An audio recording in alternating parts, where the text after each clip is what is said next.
I was flying over here in the helicopter and then driving to the public meeting. And I want to say, what a beautiful place this is. ഞാൻ ഹെലികോപ്റ്ററിൽ കൂടി ഇവിടെ പറന്ന് വരികയായിരുന്നു, അതുപോലെ റോഡിലൂടെ ഇങ്ങോട്ട് വരികയായിരുന്നു. എനിക്ക് നിങ്ങളോട് പറയാൻ ആഗ്രഹമുണ്ട്, എന്ത് മനോഹരമായ ഒരു സ്ഥലമാണിത്. Very beautiful. And I am very, very happy to be here today. Always coming to Kerala is always a joy. Even more so now, because for the last 5 years, my brother has made it his second home. And he always tells me so much about Kerala, about all of you, how much he loves to come to Wayanad and to Kerala. കേരളത്തിൽ വരുന്നത് എല്ലായ്പ്പോഴും എപ്പോൾ കേരളത്തിൽ വന്നാലും സന്തോഷമുള്ളതാണ്. പക്ഷെ കഴിഞ്ഞ 5 വർഷങ്ങളായി കേരളത്തിൽ വരുന്നത് വലിയ സന്തോഷമുള്ള കാര്യമാണ്.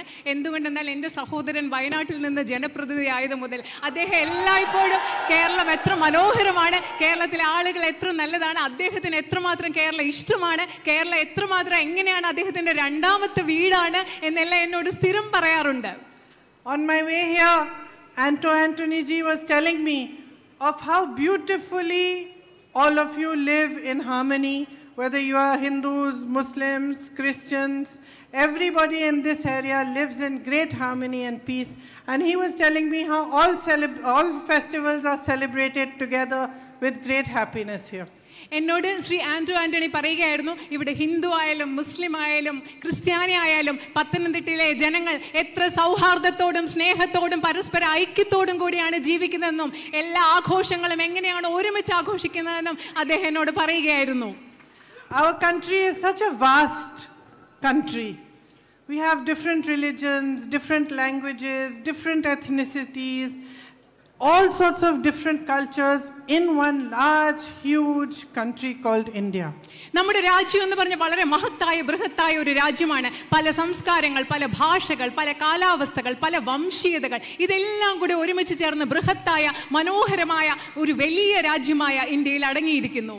And very few people today realize what a big achievement it is that we have come so far peacefully, with harmony, living happily with each other. സന്തോഷത്തോടുകൂടി സമാധാനത്തോടുകൂടി പരസ്പര പൊരുത്തത്തോടുകൂടി ഐക്യത്തോടുകൂടി നമ്മൾ ഇത്ര കാലം ഇന്ത്യ എന്ന രാജ്യം മുൻപോട്ട് വന്നത് എത്ര വലിയ ഒരു നേട്ടമാണെന്ന് ഇന്നത്തെ കാലത്ത് വളരെ കുറച്ച് ആളുകൾക്ക് മാത്രമേ മനസ്സിലാക്കാൻ സാധിക്കുന്നുള്ളൂ. And even less people realize that the single biggest thing that has kept us together and that has ensured steady progress for our country, that differentiated us from all the other countries around our region like Pakistan, Bangladesh, was the fact that we are a democratic country. അതുമാത്രമല്ല, ഈ രാജ്യത്ത് അതിലും വളരെ കുറച്ച് ആളുകൾ മനസ്സിലാക്കുന്ന ഒരു കാര്യം, ബംഗ്ലാദേശ്, പാകിസ്ഥാൻ പോലെയുള്ള നമ്മുടെ മറ്റു രാജ്യങ്ങളിൽ നിന്ന് നമ്മളെ വ്യത്യസ്തമാക്കുന്നത്, നമ്മളെ ഒരുമിപ്പിച്ച് കൊണ്ടുപോകുന്നത്, നമ്മളെ എല്ലാവരും മുൻപോട്ട് കൊണ്ടുപോകുന്നത് ഇന്ത്യയിലെ ജനാധിപത്യമാണ്. ഇന്ത്യ ഒരു ജനാധിപത്യ രാജ്യമാണെന്നുള്ള വസ്തുത വളരെ കുറച്ച് ആളുകൾ മാത്രമേ ഇന്ന് മനസ്സിലാക്കുന്നുള്ളൂ. People say in the opposition, BJP leaders all the time say, what was done in 70 years? I think the greatest achievement in 70 years is visible in the fact that we created a strong and vibrant democratic nation. Look at Pakistan. Look at the country that became free at the same time as us. Where is it and where are we? ഇവിടെ ബിജെപിയും ഇവിടുത്തെ opposition പ്രതിപക്ഷ എതിർ പാർട്ടികൾ കൂടുതൽ നമ്മളോട് ഇപ്പോഴും ചോദിച്ചുകൊണ്ടിരിക്കുന്നതാണ്, കഴിഞ്ഞ 70 വർഷമായിട്ട് ഈ രാജ്യത്ത് എന്താണ് ചെയ്യുന്നത്. എനിക്ക് അവരോട് പറയാൻ ആഗ്രഹമുണ്ട്, ചുറ്റുപാടുമുള്ള പാകിസ്ഥാനിലും നമ്മുടെ അതേ സമയത്ത് സ്വാതന്ത്ര്യം ലഭിച്ച പാകിസ്ഥാനെ നോക്കൂ, ബംഗ്ലാദേശിലേക്ക് നോക്കൂ. ഈ 70 വർഷം ഈ രാജ്യത്തിന്റെ ഏറ്റവും വലിയ നേട്ടം എന്ന് പറയുന്നത് ഇവിടെ സക്രിയമായ ജീവനുള്ള ഒരു ജനാധിപത്യം സംരക്ഷിച്ചു കൊണ്ടുപോകാൻ നമുക്ക് സാധിച്ചു എന്നതാണ് കഴിഞ്ഞ 70 വർഷങ്ങളിലെ ഇന്ത്യയുടെ ഏറ്റവും വലിയ നേട്ടം.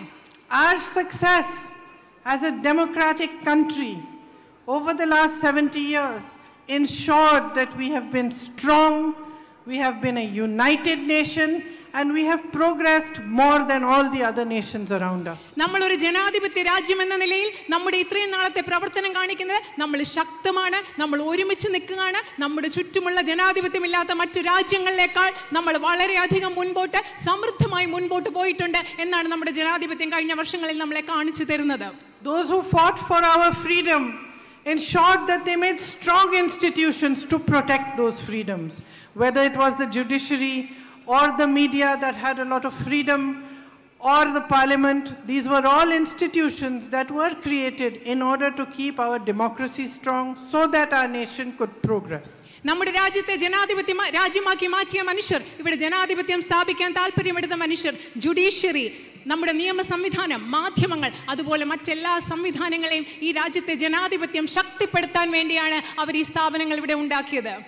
We are proud of the constitution we have, which gives an equal right of citizenship in our country to a poor farmer in a far off village somewhere and to the prime minister of the country or to anybody else in the nation.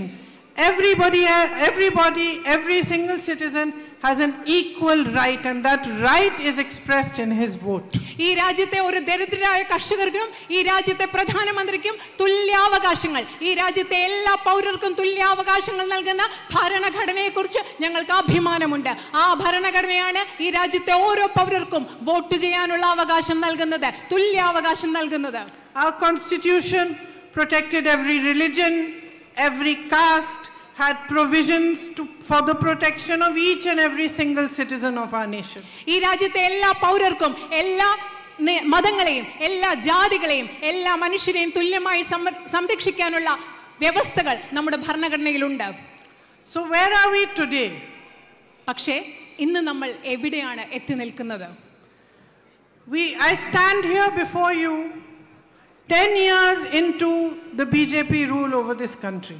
ഈ രാജ്യത്തെ BJP ഭരിച്ച 10 വർഷങ്ങൾക്ക് ശേഷമാണ് ഇന്ന് ഞാൻ നിങ്ങളുടെ മുൻപിൽ നിന്ന് സംസാരിക്കുന്നത്. Prime Minister Narendra Modi has been our Prime Minister for 10 whole years.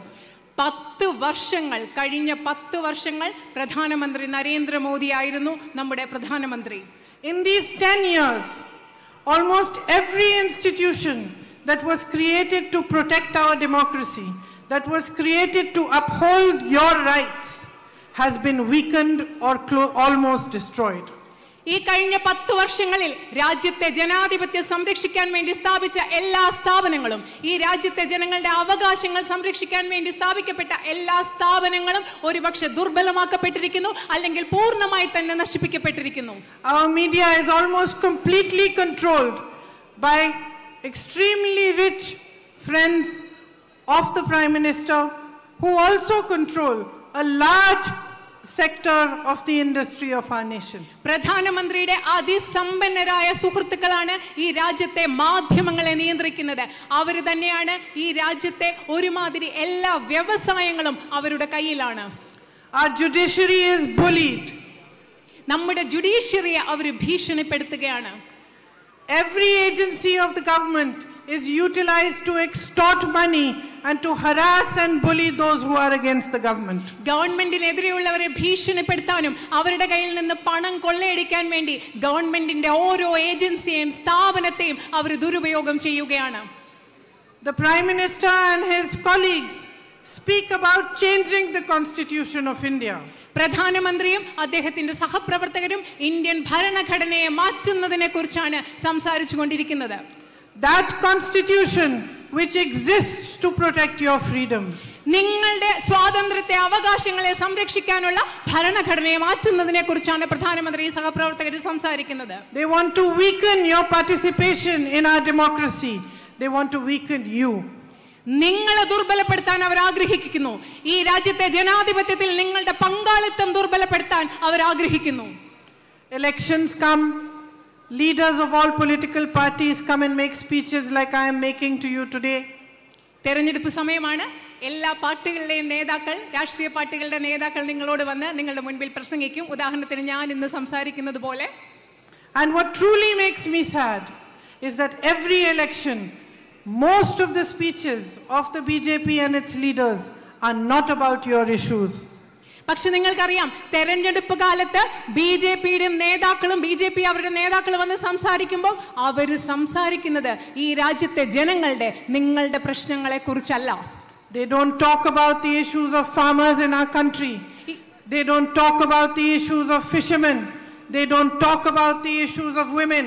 They don't talk about how expensive everything has become and how difficult it has become for the common man to manage just his daily morning to evening expenses. അവർ ഈ രാജ്യത്തെ കർഷകരെ കുറിച്ച് സംസാരിക്കുന്നില്ല, അവർ ഈ രാജ്യത്തെ മത്സ്യത്തൊഴിലാളികളുടെ പ്രശ്നങ്ങളെ കുറിച്ച് സംസാരിക്കുന്നില്ല, അവർ ഈ രാജ്യത്തെ സ്ത്രീകളുടെ പ്രശ്നങ്ങളെ കുറിച്ച് സംസാരിക്കുന്നില്ല. ഈ രാജ്യത്തെ സാധാരണ മനുഷ്യരെ ഓരോ ദിവസത്തെയും ചെലവ് താങ്ങുന്നത്, ജീവിക്കുന്നത് എത്ര ബുദ്ധിമുട്ടാണെന്ന് BJPയുടെ നേതാക്കൾ നിങ്ങളോട് ഇലക്ഷൻ കാലത്ത് സംസാരിക്കുന്നതേയില്ല. Nobody tells you that the unemployment rates now are higher than they ever were in 45 years. ഈ രാജ്യത്ത് 45 വർഷത്തെ ഏറ്റവും വലിയ തൊഴിലില്ലായ്മ നിരക്കാണ് ഇപ്പോൾ ഉള്ളതെന്ന് നിങ്ങളോട് ആരും വന്ന് പറയുന്നില്ല. There are more young men and women qualified to get jobs who are jobless today in India than they ever were before. മുമ്പൊന്നും ഉണ്ടായിട്ടില്ലാത്ത വിധത്തിൽ ജോലി ചെയ്യാൻ യോഗ്യതയുള്ള, ജോലി കിട്ടാൻ അർഹതയുള്ള, പക്ഷെ തൊഴിലില്ലാത്ത അനേകം യുവാക്കളും യുവതികളും ഇന്ന് ഇന്ത്യയിൽ മുമ്പുണ്ടതിനേക്കാളും കൂടുതലുണ്ട്. In the Congress government, the unemployment rate was 2.2%. Today it is 6.6%. Congress government അധികാരത്തിലിരുന്നപ്പോൾ തൊഴിലില്ലായ്മ നിരക്ക് 2.2%, എന്നാൽ ഇത് 6.6% ഇന്ന് മാറിയിരിക്കുകയാണ്. And yet during elections, nobody comes here and tells you how they are going to create jobs for you. പക്ഷേ എന്നിട്ടും ഈ തെരഞ്ഞെടുപ്പ് സമയത്ത് നിങ്ങളോട് വന്ന് ആരും പറയുന്നില്ല നിങ്ങൾക്ക് വേണ്ടി അവരെങ്ങനെയാണ് തൊഴിലുണ്ടാക്കാൻ പോകുന്നത്, തൊഴിൽ സൃഷ്ടിക്കാൻ പോകുന്നത് എന്ന് ആരും പറയുന്നില്ല. 10 years ago you were promised 2 crore jobs. You never saw the truth of that. 10 വർഷങ്ങൾക്ക് മുമ്പ് നിങ്ങളോട് വാഗ്ദാനം ചെയ്തത് എന്താണ്? 2 കോടി തൊഴിലവസരങ്ങൾ. പക്ഷേ അതിന്റെ സത്യം അതൊരിക്കലും നിങ്ങൾ കണ്ടിട്ടില്ല. During the Congress government, 7.5% was our average growth rate. Today it is 5.9%. Yet if you switch the TV on, you look at the media, you listen to the speeches of the BJP leaders, all you are told is that the economy is booming and everybody is doing very well. Congress ഗവൺമെന്റിന്റെ കാലത്ത് 7.50%, 7% വളർച്ചാ നിരക്കുണ്ടായിരുന്നു. ഇന്ന് ഇത് 5.5% കുറഞ്ഞിരിക്കുന്നു. പക്ഷെ നിങ്ങൾ മാധ്യമങ്ങളിൽ നോക്കിയാൽ BJPയുടെ നേതാക്കൾ സംസാരിക്കുന്ന കേട്ടാൽ നിങ്ങൾ എന്താണ് അവർ പറയുന്നത്? നമ്മുടെ സമ്പദ് വ്യവസ്ഥ അങ്ങനെ വളർന്നുകൊണ്ടിരിക്കുകയാണ് എന്നുള്ളതാണ് നമുക്ക് കേൾക്കാനും മനസ്സിലാക്കാനും സാധിക്കുന്നത്. Agricultural growth rate has fallen from 4.6% to 1.8%. Household savings have dropped. The debt on the country has gone from 55 lakh crore rupees to 205 lakh crore rupees. കാർഷിക മേഖലയിലെ വളർച്ച 1% താഴെ വന്നിട്ടുണ്ട്. നമ്മുടെ രാജ്യത്തെ കുടുംബങ്ങളുടെ സമ്പാദ്യം വളരെ അധികം ഗണ്യമായി കുറഞ്ഞിട്ടുണ്ട്. അതുപോലെ തന്നെ രാജ്യത്തിന്റെ ദേശീയ കടം വർദ്ധിച്ചുകൊണ്ടിരിക്കുകയാണ്. So life is difficult for you. നിങ്ങൾക്കറിയാം ഈ സാഹചര്യത്തിൽ ജീവിക്കുക എന്നത് നിങ്ങൾക്കെല്ലാവർക്കും ബുദ്ധിമുട്ടുള്ള കാര്യമാണ്. Whichever part of India I go to, people are struggling. They go to buy things for their families. They are unable to make ends meet. Every member of the family is trying to do some sort of job, trying his best to earn, but the earnings are not enough. You need to buy a new uniform for your children. You need to go get something for the school. There's a festival you would like to celebrate. You would like to buy new things. Everything has become a tension. ഞാൻ രാജ്യത്തിന്റെ ഏതു ഭാഗത്ത് പോയാലും മനുഷ്യർ ജീവിക്കാൻ ബുദ്ധിമുട്ടുകയാണ്. വീട്ടിലേക്ക് സാധനങ്ങൾ വാങ്ങിക്കണം, കുട്ടികൾക്ക് യൂണിഫോം വാങ്ങിക്കണം, അവർക്ക് സ്കൂളിലെ ആവശ്യങ്ങളുണ്ട്, ഉത്സവങ്ങൾ വരുമ്പോൾ ആഘോഷിക്കാൻ വാങ്ങിക്കണം. പക്ഷെ ഇതൊന്നും വാങ്ങിക്കാനുള്ള പൈസ സാധാരണക്കാരുടെ കയ്യിലില്ല. മനുഷ്യർ ജീവിക്കാൻ ഈ രാജ്യത്തിന്റെ പല ഭാഗത്തും ബുദ്ധിമുട്ടുകയാണ്. Here in Kerala, petrol and diesel prices are the highest in the whole country. ഈ രാജ്യത്ത് പെട്രോളിനും ഡീസലിനും ഏറ്റവും കൂടുതൽ വിലയുള്ളത് കേരളത്തിലാണ്. You're not getting fair price for your paddy. നിങ്ങൾക്ക് നെല്ലിന് ന്യായമായ വില ലഭിക്കുന്നില്ല. Fishermen are struggling with no support from the center or the state. കേന്ദ്ര ഗവൺമെന്റിൽ നിന്നും സംസ്ഥാന ഗവൺമെന്റിൽ നിന്നും യാതൊരു പിന്തുണയും ഇല്ലാതെ കേരളത്തിലെ മത്സ്യത്തൊഴിലാളികൾ വളരെയധികം ബുദ്ധിമുട്ടുകയാണ്. And 1 in 3 young men and women are unemployed in Kerala. 3 പേരിൽ ഒരാൾ എന്ന രീതിയിൽ കേരളത്തിലെ യുവതി യുവാക്കൾക്ക് തൊഴിലില്ലാത്ത സാഹചര്യമാണ് ഇന്നുള്ളത്. On top of that, you have a state government in which all the jobs go to party workers and the average person never sees the light of a job. അതുമാത്രമല്ല, ഇതിനെല്ലാം ഉപരിയായിട്ട് ഏതു ജോലി ഉണ്ടെങ്കിലും അവരുടെ പാർട്ടി പ്രവർത്തകർക്ക് മാത്രം കൊടുക്കുന്ന ഒരു ഗവൺമെന്റ് ആണ് കേരളത്തിലുള്ളത്. ഇവിടുത്തെ സാധാരണ മനുഷ്യർക്ക് ജോലി കിട്ടാനുള്ള ഒരു സാഹചര്യവും ഇവിടെയില്ല. I know that you have the highest NRI population in this area and that so many of you send members of your family outside the country. They work hard, they send you money, they send you support, but at the end, this is their motherland. If they had a choice, they would rather have lived here with you, stayed with you, and worked over here.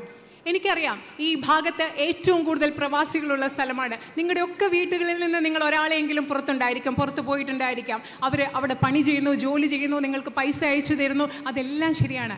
പക്ഷേ അവരുടെ മുന്നിൽ ഒരു മാർഗം ഉണ്ടായിരുന്നെങ്കിൽ അവർ ഈ നാട് വിട്ടു പോയില്ലായിരുന്നു. അവർക്കിവിടെ ജോലി കിട്ടുമായിരുന്നെങ്കിൽ അവർ ഈ നാട് വിട്ടു പോയില്ലായിരുന്നു. കാരണം അത് ഇവരുടെ മാതൃഭൂമിയാണ്, ജനിച്ച നാടാണ്. അതാണ് ഇവിടുത്തെ യാഥാർത്ഥ്യം. The situation has become so difficult that many youth from Kerala are being forced to go and work in the Russian war front where there is a war. ശരിക്കും നമുക്കറിയാം, റഷ്യൻ യുദ്ധമുഖത്ത് പോലും കേരളത്തിൽ നിന്ന് പല യുവജനങ്ങൾ അവിടെ പോയി ജോലി ചെയ്യാൻ നിർബന്ധിതരാകുന്ന ഒരു സാഹചര്യമാണ് കേരളത്തിൽ നിന്ന് നിലവിലുള്ളത്. Over 21 lakh people from Kerala have been forced to leave their hometowns to look for employment. തൊഴിൽ തേടി ഏകദേശം 21 ലക്ഷത്തിലധികം യുവാക്കൾ, ജനങ്ങൾ കേരളത്തിൽ നിന്ന് തൊഴിൽ തേടി പുറത്തേക്ക് പോകാൻ നിർബന്ധിതരായ സാഹചര്യം. And yet, whether it is the chief minister or it is the BJP government at the center, they are silent on these issues. പക്ഷേ ഇത് കേരളത്തിലെ മുഖ്യമന്ത്രിയാണെങ്കിലും കേന്ദ്രത്തിലെ BJP ഗവൺമെന്റ് ആണെങ്കിലും ഈ പ്രശ്നങ്ങളെക്കുറിച്ച് നിശബ്ദരായിരിക്കാനാണ് ഇഷ്ടപ്പെടുന്നത്. You know, like in a football match, when you have a compromised player, you can't win the match. In the same way, your CM is compromised. He only attacks my brother and the Congress party. He never attacks the BJP. ഒരു കാര്യം പറയട്ടെ, ഒരു football മാച്ചിൽ ഒരു കളിക്കാരൻ എതിർഭാഗത്തുള്ളവരോട് അനുരഞ്ജനം, ഒത്തുകളി നടത്തിയാൽ നിങ്ങൾക്ക് ഒരിക്കലും ആ കളി ജയിക്കാൻ പറ്റില്ല.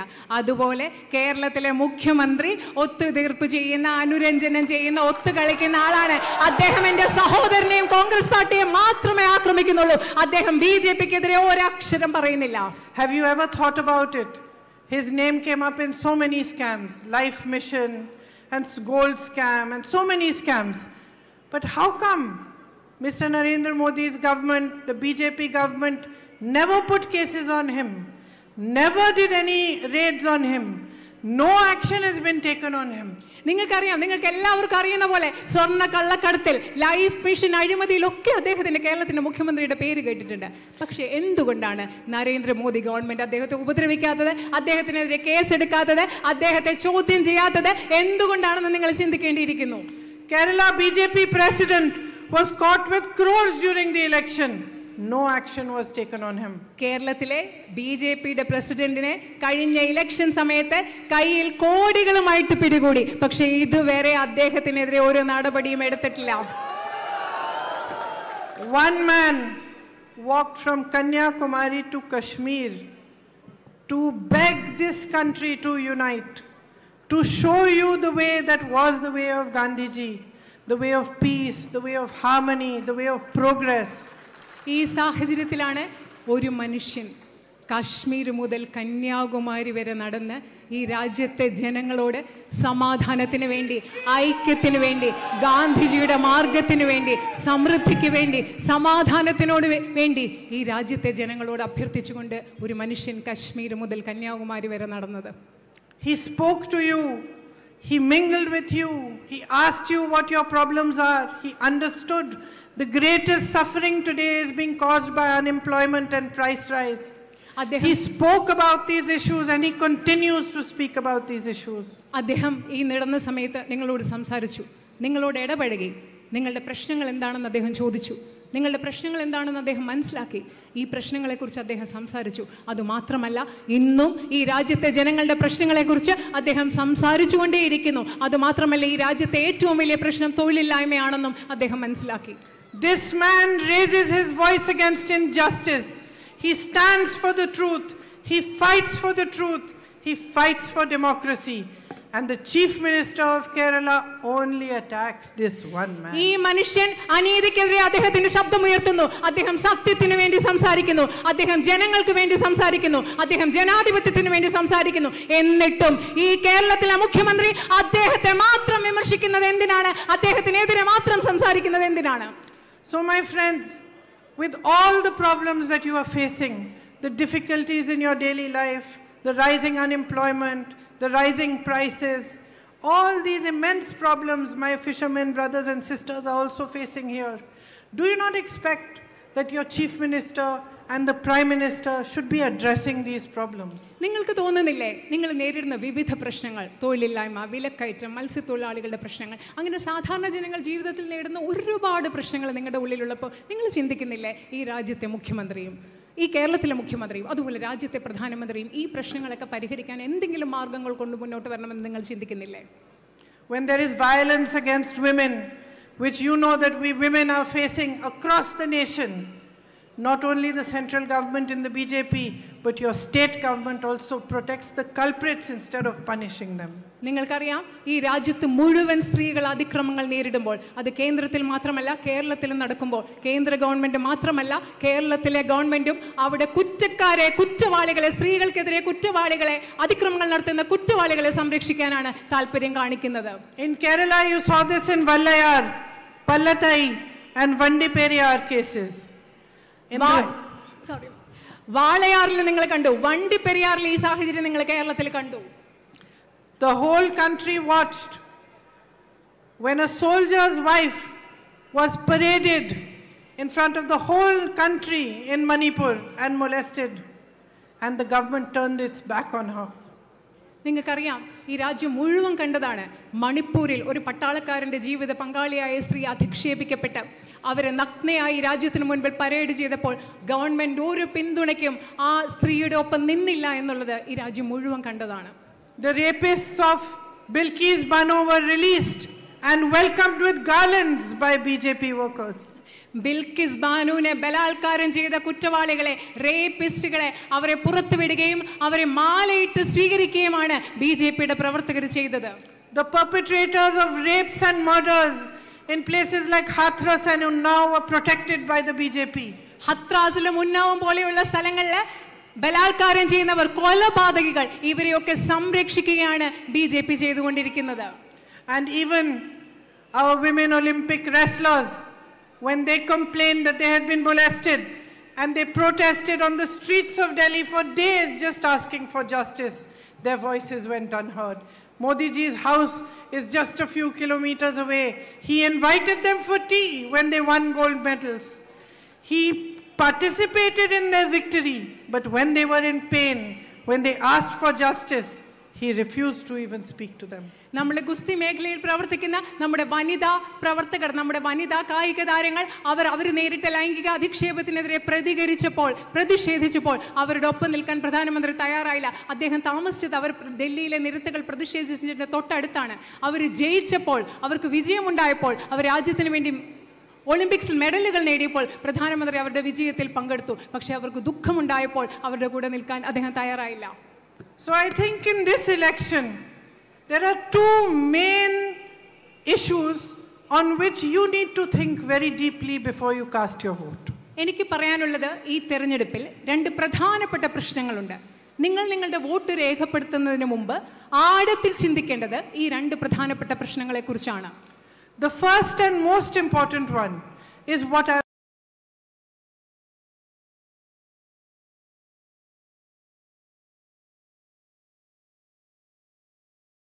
was talking about before, is that we are now in a fight to protect the democracy of our country. ആദ്യത്തെ പ്രധാന പ്രശ്നം എന്ന് പറഞ്ഞത് ഞാൻ നിങ്ങളോട് മുമ്പ് പറഞ്ഞതാണ്. നമ്മുടെ രാജ്യത്തെ ജനാധിപത്യം സംരക്ഷിക്കാനുള്ള ഒരു പോരാട്ടത്തിലാണ് നമ്മൾ എന്നിപ്പോൾ. നിങ്ങൾ ആദ്യം ഓർക്കേണ്ടത് അതാണ്. Today you are not only voting for Sri Anthony. You are not only voting for the Congress party. Today when you cast your vote, you are voting for the democracy of this country, to save it. നിങ്ങൾ ഈ തെരഞ്ഞെടുപ്പിൽ vote ചെയ്യുമ്പോൾ നിങ്ങൾ ശ്രീ ആന്റണിക്ക് മാത്രമല്ല vote ചെയ്യുന്നത്, നിങ്ങൾ Indian national കോൺഗ്രസിന് മാത്രമല്ല വോട്ട് ചെയ്യുന്നത്. ഈ തെരഞ്ഞെടുപ്പിൽ വോട്ട് ചെയ്യുമ്പോൾ ഈ രാജ്യത്തെ ജനാധിപത്യം സംരക്ഷിക്കുന്നതിന് വേണ്ടി, ഈ രാജ്യത്തെ ജനാധിപത്യത്തെ സംരക്ഷിക്കുന്നതിന് വേണ്ടിയാണ് നിങ്ങൾ വോട്ട് ചെയ്യുന്നത്. You are voting to protect that constitution which has given you the right to vote. നിങ്ങൾക്ക് വോട്ട് ചെയ്യാൻ അവകാശം നൽകിയ ഇന്ത്യൻ ഭരണഘടനയെ സംരക്ഷിക്കുന്നതിന് വേണ്ടിയായിരിക്കണം നിങ്ങൾ ഈ തെരഞ്ഞെടുപ്പിൽ വോട്ട് ചെയ്യുന്നത്. You are voting to protect the harmony with which you are living and you can progress. നമ്മൾ എല്ലാവരും ഒരുമിച്ച് പരസ്പരം ജീവിക്കുന്ന സാഹോദര്യത്തെ, പൊരുത്തത്തെ, ഐക്യത്തെ സംരക്ഷിക്കുന്നതിന് വേണ്ടും ഒരുമിച്ച് പുരോഗതിയിലേക്ക് മുൻപോട്ട് പോകുന്നതിന് കാരണമായ ഹാർമണിയെ, പൊരുത്തത്തെ സംരക്ഷിക്കാനായിരിക്കണം നിങ്ങൾ വോട്ട് ചെയ്യുന്നത്. You are voting to protect the institutions that give you justice when you are in pain. നിങ്ങൾ ബുദ്ധിമുട്ടിലാകുമ്പോൾ, വേദനയിലാകുമ്പോൾ നിങ്ങൾക്ക് നീതി ലഭ്യമാക്കുന്ന സ്ഥാപനങ്ങളെ സംരക്ഷിക്കുന്നതിന് വേണ്ടിയായിരിക്കണം ഈ തെരഞ്ഞെടുപ്പിൽ നിങ്ങൾ വോട്ട് ചെയ്യുന്നത്. You are voting to uphold everything that our forefathers fought for. Our freedom movement fought for. Mahatma Gandhi fought for. നമ്മുടെ സ്വാതന്ത്ര്യ സമര പ്രക്ഷോഭകാലത്ത് നമ്മുടെ പൂർവികർ, നമ്മുടെ മഹാത്മജി, അവരൊക്കെ എന്തൊക്കെ മൂല്യങ്ങൾക്ക് വേണ്ടിയാണോ പോരാടിയത്, ആ മൂല്യങ്ങളെ എല്ലാം സംരക്ഷിക്കുന്നതിന് വേണ്ടിയായിരിക്കണം ഈ തിരഞ്ഞെടുപ്പിൽ നിങ്ങൾ വോട്ട് ചെയ്യേണ്ടത്. So the first and most important issue is that you are not voting only for yourself, only for your constituency, only for your state. You are actually going to cast this vote in the name of everything that India has stood for until today. ഇതിൽ ഏറ്റവും പ്രധാനപ്പെട്ട കാര്യം എന്ന് പറയുന്നത്, നിങ്ങൾ ഈ vote ചെയ്യുന്നത് നിങ്ങൾക്ക് വേണ്ടി മാത്രമല്ല, നിങ്ങളുടെ മണ്ഡലത്തിന് വേണ്ടി മാത്രമല്ല, നിങ്ങളുടെ സംസ്ഥാനത്തിന് വേണ്ടി മാത്രമല്ല, പക്ഷേ ഈ രാജ്യം പ്രധാനമായി മഹത്തരമായി കാണുന്ന എല്ലാ മൂല്യങ്ങൾക്കും വേണ്ടിയാണ്, ഈ രാജ്യത്തിന് വേണ്ടിയാണ് ഈ തെരഞ്ഞെടുപ്പിൽ നിങ്ങൾ വോട്ട് ചെയ്യാൻ പോകുന്നത്. Now the second thing that is the most important is that you need to redirect the focus of Indian politics towards issues that matter to you. അതുമാത്രമല്ല, ഈ തെരഞ്ഞെടുപ്പിലെ രണ്ടാമത്തെ പ്രധാന കാര്യം എന്ന് പറയുന്നത്, ഇന്ത്യൻ രാഷ്ട്രീയത്തിന്റെ ശ്രദ്ധ ഈ രാജ്യത്തെ ജനങ്ങളെ ബാധിക്കുന്ന പ്രശ്നങ്ങളിലേക്ക് തിരിച്ചുവിടാനുള്ള ഉത്തരവാദിത്തം ഈ തെരഞ്ഞെടുപ്പിൽ നിങ്ങൾക്കുണ്ട്. You need to force every politician, whichever party he or she belongs to come here on this stage and tell you what are they going to do for you. നിങ്ങൾ എല്ലാ പാർട്ടിയിലെയും, ഏത് പാർട്ടിയിലെയും രാഷ്ട്രീയ പ്രവർത്തകരാവട്ടെ, അവർ ഈ സ്റ്റേജിൽ വന്ന് ഇവിടെ നിന്ന് സംസാരിക്കുമ്പോൾ നിങ്ങൾ അവരെ നിർബന്ധിക്കണം, ഞങ്ങൾക്ക് വേണ്ടി നിങ്ങൾ എന്താണ് ചെയ്യാൻ പോകുന്നതെന്ന് ഞങ്ങളോട് പറയണം എന്ന് നിങ്ങൾ അവരെ നിർബന്ധിക്കണം. How are they going to help you face rising prices? How are they going to help you get employment? How are they going to help the women of India to stand up on their own feet? You need to ask hard questions and you need to compel them to give you answers. നിങ്ങൾ വളരെ ബുദ്ധിമുട്ടുള്ള ചോദ്യങ്ങൾ ഇവിടുത്തെ രാഷ്ട്രീയക്കാരോട് ചോദിക്കണം. ഈ രാജ്യത്തെ വർദ്ധിച്ചു വരുന്ന വിലക്കയറ്റം തടയാൻ നിങ്ങൾ എന്ത് ചെയ്യാൻ പോകുന്നു? ഈ രാജ്യത്തെ തൊഴിലില്ലായ്മയെ നേരിടാൻ നിങ്ങൾ എന്ത് ചെയ്യാൻ പോകുന്നു? ഈ രാജ്യത്തെ സ്ത്രീകളെ സ്വന്തം കാലിൽ നിൽക്കാൻ പര്യാപ്തമാകാൻ നിങ്ങൾ എന്ത് ചെയ്യാൻ പോകുന്നു എന്ന് അവരോട് ചോദിച്ച് അവരിൽ നിന്ന് ഉത്തരങ്ങൾ നിങ്ങളെ നൽകാൻ അവരെ നിങ്ങൾ നിർബന്ധിക്കണം. That's why in this election the Congress party sweet come here come here come here come with me here come on. Yeah tell him to come here carefully what is his name? മോനെ പേരെന്താ? He's not listening. Come.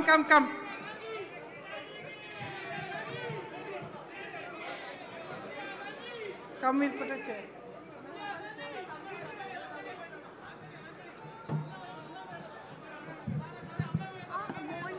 Come sit. ആ കുഞ്ഞിന്റെ പേരെന്താന്നറിയോ? പേരെന്താ? Ma'am, he's Anthony. Okay. He's Anthony. Sorry, small interruption. ചെറിയൊരു തടസ്സം, ചെറിയൊരു ഇടവേള, ക്ഷമിക്കണം.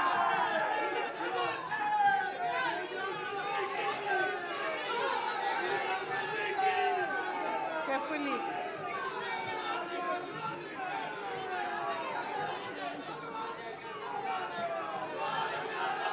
Madam, you can garland here.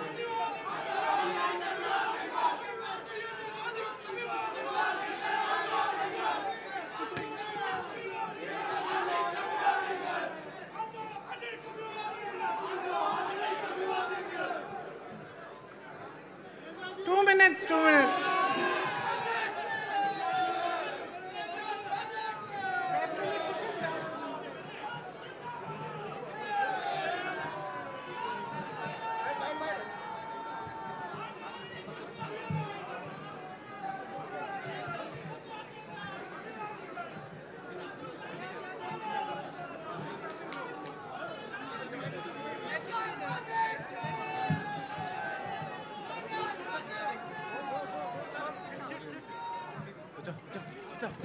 Come, you sit at the back. He's getting. Please sit down.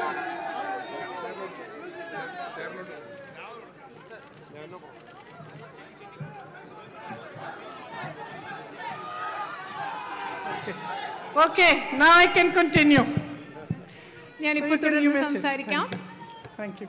So the second thing, which is the most important issue, is that you must see to it that Indian politics starts responding to your struggles, your fights, your problems, and your daily issues. നിങ്ങളുടെ ദൈനംദിന ജീവിത പ്രശ്നങ്ങളോട്, നിങ്ങളുടെ ബുദ്ധിമുട്ടുകളോട്, നിങ്ങളുടെ പോരാട്ടങ്ങളോട് പ്രതികരിക്കാൻ ശേഷിയുള്ളതാണ് Indian രാഷ്ട്രീയം എന്ന് ഉറപ്പുവരുത്താനുള്ള ഒരു ചുമതല ഈ തെരഞ്ഞെടുപ്പിൽ നിങ്ങൾക്കുണ്ട്. This is why in this election the Congress party has taken out a very elaborate manifesto in which we have said that we will give you certain guarantees. അതുകൊണ്ടാണ് ഈ തെരഞ്ഞെടുപ്പിൽ വളരെ വിപുലമായ ഒരു പ്രകടന പത്രികയുമായി, നിങ്ങൾക്ക് ധാരാളം ഉറപ്പ് നൽകുന്ന ഒരു പ്രകടന പത്രികയുമായി കോൺഗ്രസ് പാർട്ടി മുൻപോട്ട് വന്നിരിക്കുന്നത്. So I would like to read out to you some of the guarantees that will help you to face the issues that you are facing today. നിങ്ങൾ ഇന്ന് നേരിടുന്ന പല പ്രശ്നങ്ങളും, ചില പ്രശ്നങ്ങൾ പരിഹരിക്കാൻ ഉതകുന്ന ചില ഉറപ്പുകൾ, ഞങ്ങളുടെ പ്രകടന പത്രികയിൽ നൽകിയിട്ടുള്ള ചില ഉറപ്പുകളെ കുറിച്ച് സംസാരിക്കാൻ ഞാൻ ആഗ്രഹിക്കുന്നു. The Congress party guarantees that rubber will be given agricultural status.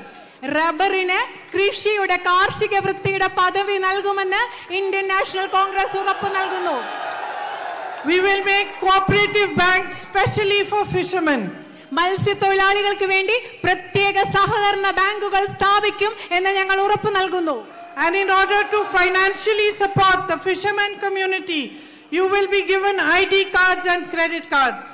നമ്മുടെ മത്സ്യത്തൊഴിലാളി സമൂഹത്തെ സംരക്ഷിക്കുന്നതിന് വേണ്ടി, അവർക്ക് സാമ്പത്തിക സഹായം നൽകുന്നതിന് വേണ്ടി ID കാർഡുകളും ക്രെഡിറ്റ് കാർഡുകളും അവർക്ക് നൽകുന്നതായിരിക്കുമെന്ന് ഉറപ്പ് നൽകുന്നു. Special diesel subsidy and insurance cover will be given to all fishermen. പ്രത്യേക സബ്സിഡിയും അതുപോലെ തന്നെ ഇൻഷുറൻസ് പരിരക്ഷയും നമ്മുടെ മത്സ്യത്തൊഴിലാളി സുഹൃത്തുക്കൾക്ക് നൽകുന്നതായിരിക്കും. And you will have insurance cover for your fishing boats also. അത് മാത്രമല്ല, മത്സ്യത്തൊഴിലാളികളുടെ മത്സ്യബന്ധന യാനങ്ങൾക്കും ബോട്ടുകൾക്കും ഇൻഷുറൻസ് പരിരക്ഷ നൽകുന്നതായിരിക്കും. All across the country, yes, all across the country we will make MSP a law. നമ്മള് രാജ്യം മുഴുവൻ മിനിമം താങ്ങുവില എന്ന് പറയുന്നത് നിയമപരമായി നമ്മുടെ കർഷകർക്ക് ഉറപ്പാക്കും. Today the central government has 30 lakh vacant jobs. We will fill these vacancies when we come to power. ഇന്ന് നമ്മുടെ കേന്ദ്ര ഗവൺമെന്റിൽ ഏകദേശം 30 ലക്ഷം തസ്തികകൾ ഒഴിഞ്ഞു കിടപ്പുണ്ട്. ഞങ്ങൾ അധികാരത്തിൽ വരുമ്പോൾ ഉടനടി ഈ തസ്തികകളിലേക്കെല്ലാം നിയമനം നടത്തുമെന്ന് ഉറപ്പ് നൽകുന്നു. For my young friends, we are coming up with an apprenticeship program so that your first job is guaranteed and you get at least 1 lakh rupees after you finish your studies. എന്റെ പ്രിയപ്പെട്ട യുവജനങ്ങളായ സുഹൃത്തുക്കൾക്ക് വേണ്ടി തൊഴിൽ പരിശീലനത്തിലുള്ള അവകാശം നിയമമാക്കുന്ന ഒരു ഉറപ്പുമായി ഞങ്ങൾ വരികയാണ്. നിങ്ങൾക്ക് തൊഴിൽ പരിശീലനത്തോടൊപ്പം തന്നെ 1 ലക്ഷം രൂപയും നിങ്ങളുടെ ബാങ്ക് അക്കൗണ്ടിൽ ആ പദ്ധതിയിലൂടെ ലഭ്യമാകും. അതുപോലെ തന്നെ നിങ്ങളുടെ ആദ്യത്തെ തൊഴിലും ആ പദ്ധതി ഉറപ്പ് നൽകും. To the eldest woman in every family, we guarantee 1 lakh rupees per year. അതുപോലെ തന്നെ കുടുംബത്തിലെ സ്ത്രീകൾക്ക്, ഒരു സ്ത്രീക്ക് നമ്മൾ ഓരോ വർഷവും 1 ലക്ഷം രൂപയും ഉറപ്പ് നൽകുന്നു. This is to help you face, because we know that women carry the brunt of rising prices. We know how difficult it is for you, and this is for you to help you face the difficulties that are before you. കാരണം ഞങ്ങൾക്കറിയാം, ഈ രാജ്യത്തെ വിലക്കയറ്റത്തിന്റെ ദുരിതം, ബുദ്ധിമുട്ട് ഏറ്റവും കൂടുതൽ അനുഭവിക്കുന്നത് ഇന്ത്യയിലെ സ്ത്രീകളാണ്. ആ സാഹചര്യത്തിൽ നിന്നും സ്ത്രീകൾക്ക് ഒരു പിന്തുണ നൽകുന്നതിന് വേണ്ടി, അവരെ സഹായിക്കുന്നതിന് വേണ്ടി ആണ് ഈ തുക ഞങ്ങൾ സ്ത്രീകൾക്ക് നൽകുന്നത്. Where there was a Congress government in Rajasthan, we had a successful health insurance program which provided up to 25 lakh rupees of health services for free. രാജസ്ഥാനിൽ കോൺഗ്രസ് ഗവൺമെന്റ് അധികാരത്തിലിരുന്നപ്പോൾ 25 ലക്ഷം രൂപ വരെ ആരോഗ്യ പരിരക്ഷ സൗജന്യമായി ഉറപ്പാക്കുന്ന ഒരു പദ്ധതി അവിടെ ഉണ്ടായിരുന്നു. We intend to have such a program all across India so that you can benefit from this health insurance and good strong health services. അതുപോലെയുള്ള ഒരു പദ്ധതി രാജസ്ഥാൻ ഗവൺമെന്റ് നടപ്പിലാക്കിയതുപോലെയുള്ള ഒരു പദ്ധതി ഈ രാജ്യം മുഴുവൻ നടപ്പിലാക്കണം എന്ന് ഞങ്ങൾ ഉദ്ദേശിക്കുന്നു. നിങ്ങൾക്ക് ആരോഗ്യ സേവനങ്ങളും ആരോഗ്യ പരിരക്ഷയും ലഭ്യമാക്കുന്ന ഈ പദ്ധതി ഇന്ത്യ മുഴുവൻ ഞങ്ങൾ നടപ്പിലാക്കിയിരിക്കും. We will take action to address the problem in Manipur and the violence in Manipur. And we will scrap the CAA law. മണിപ്പൂരിലെ പ്രശ്നങ്ങൾ പരിഹരിക്കുന്നതിനും മണിപ്പൂരിലെ അക്രമം ഇല്ലാതാക്കുന്നതിനുമുള്ള നടപടികൾ ഞങ്ങൾ സ്വീകരിക്കും. അതുപോലെ തന്നെ പൗരത്വ നിയമത്തിൽ വരുത്തിയ ഭേദഗതി ഞങ്ങൾ റദ്ദാക്കുമെന്ന് ഉറപ്പ് നൽകുന്നു. Education loans, there will be a waiver for education loans, and that should help young people, young men and women to finish and complete their studies. In addition to this, there will be a 5,000 crore startup fund that will help you if young people want to start their own business. That fund will be specially for them. അതുമാത്രമല്ല ഈ രാജ്യത്ത് ധാരാളം വിദ്യാഭ്യാസ കടങ്ങളുണ്ട്. അതിൽ വിദ്യാഭ്യാസ കടങ്ങൾ എഴുതി തള്ളാനുള്ള ഒരു ഉറപ്പ് ഞങ്ങൾ നൽകുന്നു. അത് ഈ രാജ്യത്തെ ഒരുപാട് യുവജനങ്ങളുടെ അവരുടെ വിദ്യാഭ്യാസം പൂർത്തിയാക്കാൻ സഹായിക്കും. അതുപോലെ യുവജനങ്ങൾക്ക് വേണ്ടി 5,000 കോടിയുടെ ഒരു സ്റ്റാർട്ടപ്പ് ഫണ്ട് ഈ രാജ്യത്തെ സംരംഭകർക്ക് വേണ്ടി അതും കൂടി ഞങ്ങൾ ഉറപ്പ് നൽകുന്നു. So my friends, my sisters and brothers, as I said, the two most important things when you go to vote are for you to think about where our country is heading, to think about how your vote is going to contribute to protect our democracy, to protect our constitution, and to protect your rights and reservations. ആദ്യമായിട്ട് നിങ്ങളോട് ഞാൻ പറയാൻ നേരത്തെ പറഞ്ഞതുപോലെ എൻ്റെ സുഹൃത്തുക്കളെ സഹോദരന്മാരെ ഞാൻ പറയാൻ ആഗ്രഹിക്കുന്നത്, നിങ്ങൾ ഈ തെരഞ്ഞെടുപ്പിൽ പോകുമ്പോൾ ആദ്യം ചിന്തിക്കേണ്ടത് നമ്മുടെ രാജ്യം എങ്ങോട്ട് പോവുകയാണ്. നിങ്ങളുടെ വോട്ട് ഈ രാജ്യത്തെ ജനാധിപത്യത്തെയും ഈ രാജ്യത്തെ ഭരണഘടനയും നിങ്ങളുടെ അവകാശങ്ങളെയും സംരക്ഷിക്കുന്നതിന് വേണ്ടിയാണെന്നുള്ള കാര്യമാണ് നിങ്ങൾ പ്രധാനമായി ഓർക്കേണ്ടത്. And the second is that you focus on yourselves. Not on any political party, not on any leader, on yourselves. How is your life going to improve when you cast your vote? If you are going to give your vote to a party that only distracts you, that only spreads divisiveness between you, that only creates social problems between you, then you are not going to progress. If you want to vote for progress, you want to vote for the unity of this country, and most importantly, you want to vote for a bright future for your children, then your vote must go to the Congress party and the UDF. രണ്ടാമത്തെ കാര്യം ഏറ്റവും പ്രധാനമായി നിങ്ങൾ ചിന്തിക്കേണ്ടത് നിങ്ങളിൽ തന്നെ ശ്രദ്ധ കേന്ദ്രീകരിക്കണം. നിങ്ങളുടെ പ്രശ്നങ്ങളിൽ തന്നെ ശ്രദ്ധ കേന്ദ്രീകരിക്കണം. നിങ്ങളുടെ പ്രശ്നങ്ങളിൽ നിന്ന് നിങ്ങളുടെ ശ്രദ്ധ തിരിച്ചു മാറ്റുന്ന, ഈ രാജ്യത്തെ വിഭജിക്കുന്ന, ഈ രാജ്യത്ത് സാമൂഹ്യ പ്രശ്നങ്ങൾ സൃഷ്ടിക്കുന്ന ഒരു രാഷ്ട്രീയ പാർട്ടിക്കാണോ നിങ്ങൾ വോട്ട് ചെയ്യേണ്ടതെന്ന് ശ്രദ്ധിക്കണം. നിങ്ങളുടെ സമൃദ്ധിക്ക് വേണ്ടി, നിങ്ങളുടെ കുഞ്ഞുങ്ങളുടെ ഭാവിക്ക് വേണ്ടി, ഈ രാജ്യത്തിന്റെ സമൃദ്ധിക്ക് വേണ്ടി, നിങ്ങളുടെ സുരക്ഷിതമായ ഒരു ഭാവിക്ക് വേണ്ടിയാണ് നിങ്ങൾ വോട്ട് ചെയ്യാൻ ആഗ്രഹിക്കുന്നതെങ്കിൽ ഇന്ത്യൻ നാഷണൽ കോൺഗ്രസിന് നിങ്ങൾ വോട്ട് ചെയ്യണം എന്ന് ഞാൻ അഭ്യർത്ഥിക്കുന്നു. Because as I said, this election must be an election about you, the people of India. This election must be an election about the democracy of India, about the constitution of India, and about the future of this great nation for whom so many have laid down their lives. ഞാൻ നേരത്തെ പറഞ്ഞതുപോലെ ഈ തെരഞ്ഞെടുപ്പ് എന്ന് പറയുന്നത് ഇന്ത്യയിലെ ജനങ്ങളെ കുറിച്ചുള്ള തെരഞ്ഞെടുപ്പായിരിക്കണം. ഈ രാജ്യത്തെ ജനാധിപത്യത്തെ കുറിച്ചുള്ള തെരഞ്ഞെടുപ്പായിരിക്കണം. ഈ രാജ്യത്തിന്റെ ഭരണഘടനയെ കുറിച്ചുള്ള തെരഞ്ഞെടുപ്പായിരിക്കണം. ഈ രാജ്യത്തിന് വേണ്ടി ജീവൻ ബലികഴിച്ച അനേകം മനുഷ്യരെ ഓർക്കുന്ന, അവരുടെ ജീവിതത്തെ കുറിച്ച് ഓർക്കുന്ന ഒരു തെരഞ്ഞെടുപ്പായിരിക്കണം. So there are times in our lives as a nation, as a people, when we need to look beyond ourselves and think of the country that has given us life, that has given us hope, and that has given us sustenance. നിങ്ങൾക്കറിയാം, നമ്മുടെ ജീവിതത്തിലും ഒരു രാജ്യം എന്ന നിലയിലും വ്യക്തികൾ എന്ന നിലയിലും നമ്മുടെ ജീവിതത്തിൽ പല സന്ദർഭങ്ങളും ഉണ്ടാവാറുണ്ട്. ആ സന്ദർഭത്തിൽ നമ്മൾക്കുപരിയായി, നമ്മളിൽ നിന്നപ്പുറം നമ്മുടെ രാജ്യത്തെക്കുറിച്ച് നമുക്ക് ചിന്തിക്കണം. നമുക്ക് ജീവൻ നൽകിയ, നമുക്ക് പ്രതീക്ഷ നൽകിയ, നമ്മെ ജീവിപ്പിക്കുന്ന, നമ്മെ നിലനിർത്തിക്കുന്ന ഈ രാജ്യത്തെക്കുറിച്ച് നമ്മൾ ചിന്തിക്കേണ്ടിയിരിക്കുന്നു. And this is one of those times. It is one of those rare times in the history of our country where we need to stand up and make our vote count for the right things. ഇത് അങ്ങനെയുള്ളൊരു സമയമാണ്. നമ്മുടെ രാജ്യത്തിൻ്റെ ചരിത്രത്തിലെ അപൂർവമായൊരു സമയമാണ്. ഏത് സമയത്താണോ നമ്മൾ ധൈര്യപൂർവ്വം നിന്ന് നമ്മുടെ അവകാശങ്ങൾക്ക് വേണ്ടി നിന്ന് നമ്മുടെ വോട്ട് എത്ര പ്രധാനമാണെന്ന് തിരിച്ചറിഞ്ഞ് നമ്മുടെ രാജ്യത്തിന് വേണ്ടി നമ്മൾ നിലകൊള്ളുന്ന അതിപ്രധാനമായ അപൂർവമായ ഒരു അവസരമാണ് നമ്മുടെ രാജ്യത്തിൻ്റെ ചരിത്രത്തിൽ ഇന്ന്.